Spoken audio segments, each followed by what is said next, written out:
हिंदवी स्वराज्याचे सरसंस्थापक छत्रपती शिवरायांना मानाचा मुजरा करतो। भारतीय राज्यघटनेचे शिल्पकार भारतरत्न डॉक्टर बाबासाहेब आंबेडकर यांना मानवंदना अर्पित करतो। आज आपली सगळी प्रक्रिया पार पाडण्याकरता या ठिकाणी उपस्थित झालेले गुजरातचे माजी मुख्यमंत्री आदरणीय रूपाणीजी, त्यांच्यासोबत आलेल्या भारताच्या वित्तमंत्री आदरणीय निर्मलाताई सीतारामनजी, आपले अध्यक्ष चंद्रशेखर बावनकुळेजी, माननीय विनोद तावडेजी, माननीय शिवप्रकाशजी, मंचावर उपस्थित असलेले सन्माननीय आशिष शेलारजी, प्रवीण दरेकरजी, या ठिकाणी आपल्या सहयोगी पक्षाचे जनसुराज्याचे विनय कोरेजी, त्याचप्रमाणे युवा स्वाभिमानचे रवी राणाजी, रासपचे रत्नाकर गुट्टेजी, आपल्याला ज्यांनी समर्थन दिलं ते एकमेव अपक्ष आमदार शिवाजी पाटील, भारतीय जनता पक्षाचे विधानमंडळातील माझे सर्व ज्येष्ठ सहकारी, कोर कमिटीचे सर्व सदस्य, माझ्या सर्व भगिनी आणि बंधूंनो, सर्वप्रथम आपल्या सर्वांचे मी आभार मानतो की आपण एकमताने या ठिकाणी विधिमंडळ गटाचा नेता म्हणून माझी निवड केली आणि ही निवड प्रक्रिया करण्याकरता या ठिकाणी आलेले माननीय रूपाणीजी आणि माननीय निर्मला सीतारामनजी यांचे देखील अतिशय मनापासून मी आभार मानतो। खरं म्हणजे आपल्या सर्वांना याची कल्पना आहे की यावेळची निवडणूक एक अतिशय ऐतिहासिक अशा प्रकारची निवडणूक राहिली आहे आणि या निवडणुकीचं विश्लेषण करायचं झालं तर मी असं म्हणेन की या निवडणुकीने एक गोष्ट आपल्यासमोर निश्चितपणे ठेवली आहे, ती म्हणजे एक है तो सेफ है आणि मोदी है तो मुमकिन है। मोदीजींच्या नेतृत्वामध्ये देशामध्ये विजयाची मालिका ही लोकसभेनंतर पुन्हा एकदा हरियाणापासून सुरू झाली आणि महाराष्ट्राने जे मॅन्डेट या ठिकाणी आपल्याला दिलेलं आहे, खरं म्हणजे महाराष्ट्राच्या जनतेला मी साष्टांग दंडवत घालतो, अशा प्रकारचं मॅन्डेट महाराष्ट्राच्या जनतेने आपल्याला दिलेलं आहे। विशेषतः या संपूर्ण प्रक्रियेमध्ये आपल्यासोबत पूर्णपणे तनमनाने या ठिकाणी असलेले महाराष्ट्राचे मुख्यमंत्री माननीय एकनाथराव शिंदेजी आणि महाराष्ट्राचे उपमुख्यमंत्री सन्माननीय अजितदादा पवारजी यांचे देखील मी अतिशय मनापासून आभार मानतो आणि तद्वतच आमचे आरपीआयचे नेते रामदास आठवलेजी आणि आमच्या सगळ्या मित्रपक्षांचे देखील मनापासून आभार मानतो। खरं म्हणजे अतिशय महत्त्वाचं अशा प्रकारचे वर्ष आहे। एकीकडे आपण सगळे लोक ज्या प्रक्रियेतनं निवडून येतो, ती प्रक्रिया ज्या संविधानाने आपल्याला दिली, भारतरत्न डॉक्टर बाबासाहेब आंबेडकरांनी तयार केलेलं आमचे संविधान, या संविधानाची 75 वर्ष पूर्ण होत आहेत आणि म्हणून सर्वार्थानं एक अत्यंत महत्त्वाचं अशा प्रकारचे वर्ष आहे। कारण आपल्याला कल्पना आहे की देशाचे प्रधानमंत्री माननीय मोदीजी हे देखील नेहमी सांगतात की कुठल्याही ग्रंथापेक्षा, धर्मग्रंथापेक्षा माझ्याकरता भारताचं संविधान सगळ्यात महत्त्वाचं आहे आणि एक असं संविधान की ज्या संविधानाने प्रत्येक भारतीयाला जगण्याचा, मोठं होण्याचा, समृद्ध होण्याचा अधिकार दिला आणि भारताला जगातले एक उत्तम राष्ट्र म्हणून प्रस्थापित करण्याचं काम केलं. अशा या संविधानाच्या 75 वर्ष पूर्ण होणाऱ्या अमृत महोत्सवी वर्षात पुन्हा एकदा या ठिकाणी आपण सरकार स्थापन करतोय. दुसरं, आपल्या सर्वांना कल्पना आहे की ज्यांनी समस्त हिंदुस्थानामध्ये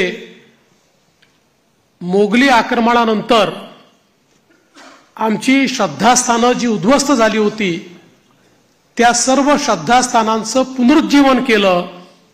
त्या राजमाता अहिल्यादेवी होळकर यांचंही 300वे जयंती वर्ष हेच आहे. त्यामुळे मला असं वाटतं की ही देखील एक अत्यंत महत्त्वाची गोष्ट आहे. त्यासोबत ज्यांनी इंग्रजांच्या विरुद्ध जल, जमीन आणि जंगल वाचवण्याचा लढा उभारला आणि खऱ्या अर्थानं इंग्रजांना सळो की पळो करून सोडलं, ते भगवान बिरसा मुंडा यांचीही 125वी जयंतीचं हे वर्ष या ठिकाणी आपण साजरं करतोय. आणि अर्थातच आपल्या सर्वांचे लाडके नेते ज्यांनी नवभारताची संकल्पना मांडली, ज्याची मुहूर्तमेढ केली, आज मोदीजींच्या नेतृत्वात जो नवभारत तयार होतोय त्याचा पायवा ठेवणारे श्रद्धेय अटल बिहारी वाजपेयीजी यांचं देखील हे 100वे जयंती वर्ष आहे. त्यामुळे अशा या अत्यंत महत्त्वपूर्ण वर्षामध्ये महाराष्ट्राच्या जनतेने ही सगळी जबाबदारी आज महायुतीवर या ठिकाणी सोपवलेली आहे. खरं म्हणजे इतका मोठा जनादेश हा आपल्याला या ठिकाणी जनतेने दिलेला आहे की या जनादेशातून मी एवढंच म्हणेन की आनंद आहे, पण त्याहीपेक्षा जबाबदारी आपली वाढलेली आहे. प्रचंड मोठी जबाबदारीची जाणीव करून देणारा अशा प्रकारचा जनादेश हा जनतेने आपल्याला दिलेला आहे. आणि विशेषतः आपल्या लाडक्या बहिणी असतील, आपले लाडके भाऊ असतील, आपले लाडके शेतकरी असतील, आपले लाडके युवा असतील, या सगळ्यांनी आणि समाजातल्या दलित, वंचित, ओबीसी, आदिवासी सगळ्यांनी जो जनादेश आपल्याला दिलेला आहे त्या जनादेशाचा सन्मान राखण्याचं काम हे आपल्याला करावं लागणार आहे. आणि म्हणून निश्चितपणे आपली प्राथमिकता आपण सुरू केलेल्या योजना आणि आपण दिलेली आश्वासनं ही पूर्ण करणं याच्याकडे आपली प्राथमिकता तर असेलच, पण त्यासोबत महाराष्ट्राला पुढे नेण्याकरता, महाराष्ट्राला सर्व आघाड्यांवर पहिल्या क्रमांकावर आणण्याकरता आपल्या सर्वांना या ठिकाणी सातत्याने कार्यरत राहायचं आहे. आपल्याला कल्पना आहे की 2019 साली देखील जनतेचा कौल आपल्याला मिळाला होता. दुर्दैवाने जनतेचा जो कौल होता तो हिसकावून घेण्यात आला आणि जनतेसोबत एक प्रकारे बेईमानी त्या काळामध्ये झाली. मी काही त्या इतिहासामध्ये जाऊ इच्छित नाही, एक नवीन सुरुवात आपण करतोय, पण या गोष्टीचा निश्चित उल्लेख करेन की सुरुवातीच्या 2.5 वर्षामध्ये ज्या प्रकारे वेगवेगळ्या पद्धतीनं आपल्याला त्रास देण्यात आला, आपल्या आमदारांना त्रास देण्यात आला, नेत्यांना त्रास देण्यात आला, अशाही परिस्थितीमध्ये मला या गोष्टीचा अभिमान आहे की 2.5 वर्षात एकही आमदार आपल्याला सोडून गेला नाही. सगळे आमदार, सगळे नेते संघर्ष करत होते आणि त्या संघर्षामुळेच 2022 साली पुन्हा आपलं सरकार तयार झालं आणि त्यातूनच आज पुन्हा एकदा पूर्ण बहुमत आपल्या महायुतीला प्रचंड बहुमत हे महायुतीला मिळालं आणि आपल्या भारतीय जनता पक्षाला 132 आणि आपल्या मित्रांसोबत 137 जागा, एक प्रकारचा इतिहास या महाराष्ट्रामध्ये लिहिला गेला. हा इतिहास मला असं वाटतं की अभूतपूर्व अशा प्रकारचा आहे. या निमित्ताने देशाचे प्रधानमंत्री माननीय मोदीजींचे मी मनापासून आभार मानेन की माझ्यासारख्या बूथचा कार्यकर्ता म्हणून ज्याने काम चालू केलंय, वॉर्डाचा अध्यक्ष म्हणून काम चालू केलंय, अशा एका कार्यकर्त्याला या सर्वोच्च पदापर्यंत 3 वेळा माननीय मोदीजींनी या ठिकाणी बसवलं. अर्थात त्यातला एकदा 72 तासाकरताच होतो, पण तरी देखील टेक्निकली होतो.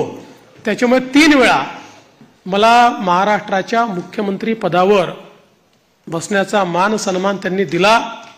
हा पक्ष ज्या प्रकारे त्यांच्या नेतृत्वात मोठा झाला, त्यातूनच सामान्य कार्यकर्त्यांना वेगवेगळी त्या ठिकाणी पदं मिळाली, चांगली पदं मिळाली, आपल्याला काम करण्याची संधी मिळाली. म्हणून मी आदरणीय मोदीजींचं मनापासून या ठिकाणी त्यांचे आभार मानतो. पक्षाचे राष्ट्रीय अध्यक्ष आदरणीय JP नड्डा साहेब यांचे देखील अतिशय मनापासून आभार मानतो. आणि त्याचसोबत ज्यांनी या संपूर्ण निवडणुकीमध्ये अतिशय ताकदीनं महाराष्ट्रामध्ये आपल्यासोबत तळ ठोकून कार्यकर्त्यांमध्ये ऊर्जा निर्माण केली आणि या निवडणुकीत अत्यंत ताकद आपल्या सर्वांना दिली, ते देशाचे गृहमंत्री माननीय अमितभाई शहा यांचे देखील आभार मानतो. आणि भारतीय जनता पक्षाचं जे शीर्षस्थ नेतृत्व आहे त्या सगळ्या नेत्यांचे या ठिकाणी अतिशय मनापासून मी आभार मानतो. आणि विशेषतः वेगवेगळे राज्यातल्या ज्या कार्यकर्त्यांनी नेत्यांनी आपल्याला मदत केली त्यांचे देखील मी अतिशय मनापासून आभार मानतो. महाराष्ट्रातली सगळी टीम तर आपले प्रदेशाध्यक्ष बावनकुळेजी यांच्या नेतृत्वात महाराष्ट्र भाजप हा पूर्ण ताकदीने या ठिकाणी मैदानामध्ये होता आणि त्यामुळेच हा विजय आपल्याला या ठिकाणी मिळालेला आहे. त्याबद्दल भारतीय जनता पक्ष महाराष्ट्राच्या संपूर्ण टीमचं मी मनापासून अभिनंदन करतो, आभार मानतो. आणि अर्थातच तुम्ही सगळे लोक आहात म्हणून मी इथे आहे. तुम्ही नसतात तर मी इथे नसतो. त्याच्यामुळे तुमचे सगळ्यांचे मनपूर्वक आभार मानत असताना पुढची वाट ही आपल्याला अपेक्षा पूर्ण करण्याकरता संघर्षाची आहे. आपल्याला अपेक्षा पूर्ण करायची आहेत. त्यामुळे आपल्याला सगळ्यांना आपलं महायुतीचं सरकार आहे, या सरकारमध्ये एक दिलाने आपल्या सगळ्या मित्रांना सोबत घेऊन आणि प्रसंगी जेव्हा इतकं मोठं मॅन्डेट असतं त्यावेळी सगळ्या गोष्टी सगळ्यांच्या मनाच्या आपल्याला पूर्ण करता येत नाहीत. पण आपण एक लार्जर, एक मोठा अशा प्रकारचा विचार घेऊन, एक लार्जर गोल घेऊन आपण राजकारणामध्ये आलेलो आहोत. केवळ पदांकरता, केवळ आपल्याला कोणीतरी मोठं करावं याकरता आपण राजकारणात आलेले नाही आहोत. त्यामुळे मला या गोष्टीची पूर्ण अपेक्षा आहे की येत्या काळामध्ये 4 गोष्टी आपल्या मनाप्रमाणे होतील तर 4 गोष्टी मनाविरुद्ध देखील होतील. पण तरी देखील एका लार्जर इंटरेस्टमध्ये आपण सगळे एकत्रितपणे काम करू आणि आपली शक्ती काय आहे ही शक्ती निश्चितपणे या ठिकाणी आपण दाखवून देऊ. आज या निमित्ताने पुन्हा एकदा आपल्या सगळ्यांचे आभार मानत असताना महाराष्ट्रातल्या दीन, दलित, गोर, गरीब, आदिवासी, शेतकरी, शेतमजूर, महिला, ओबीसी, अल्पसंख्याक सगळ्या समाजाला या ठिकाणी मी आश्वस्त करू इच्छितो की महाराष्ट्राच्या सर्वांगीण उन्नतीकरता, महाराष्ट्राच्या प्रगतीकरता 24 तास आमचं सरकार काम करेल आणि महाराष्ट्रातल्या सामान्य माणसाच्या आशा, आकांक्षा, अपेक्षा या निश्चितपणे पूर्ण करण्याचं काम आम्ही करू. पुन्हा एकदा आपल्या सर्वांचे आभार मानतो. माननीय देशाचे पंतप्रधान नरेंद्र मोदीजी यांचे मनापासून आभार मानतो आणि माझं बोलणं संपवतो. धन्यवाद. जय हिंद, जय महाराष्ट्र.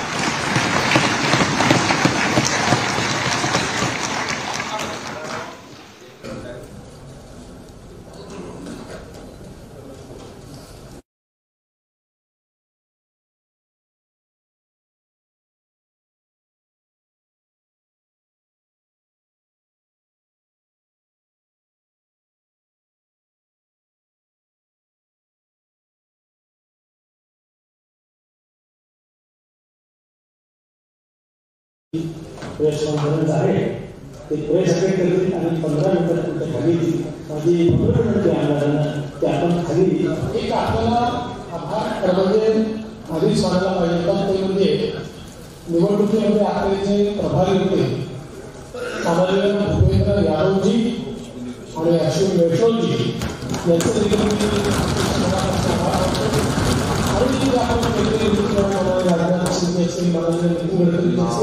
सगळ्या केंद्रीय नेतृत्वासाठी अपेक्षा मनापासून आहे. आपण खाली